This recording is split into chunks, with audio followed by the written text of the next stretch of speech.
I think you stepped on a number of toes back there. You said the one thing that we shouldn't eat is carrots.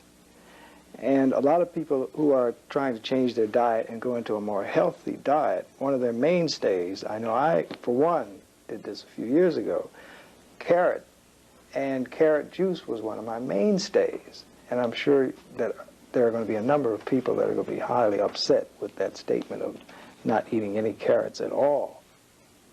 I could understand, and I will empathize with them. Of course, they have been told that carrots were good for you, that carrot contain vitamin A and whatever carotene it contains. But carrot is not a product of life. Only the products of life could assist you. Only a product that was created by life could assimilate in you and render good. And how do we know what is created by life and what was created by a laboratory? Well, everything that nature creates it starts from the ground and it matures, and then it comes to a seed. And the seed goes back and incubates in the soil. And the following year, you have another plant like the one that just dried up. And that is continuum throughout creation. There is a seed that represents that particular product. As for carrots, it does not have a seed. A pellet is made.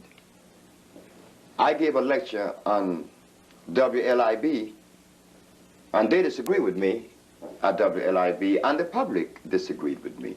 Well, of course, I have to accommodate that, because the information that they got about carrots and about certain foods were not as consistent as they believed they were. Well, I'm a little confused. You say there is not a seed for a carrot? There is no seed for carrots. In fact, 1 year after I gave that speech at WLIB, Nova came with a program and stated that not only was it artificial, but it was made in Holland.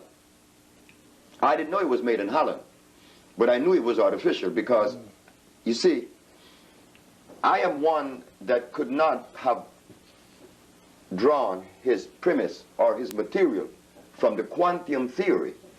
Why? Because I didn't go to school, you see.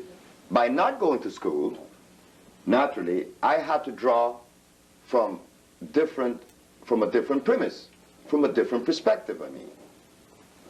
If I was a product of the quantum theory, then I would have built the foundation of Usha on a mathematical or philosophical foundation. But it was built on a natural foundation. So building this institute on a natural foundation, it means that I have to look at things from a natural perspective. And when I look at nature, nature just doesn't create starches, number one.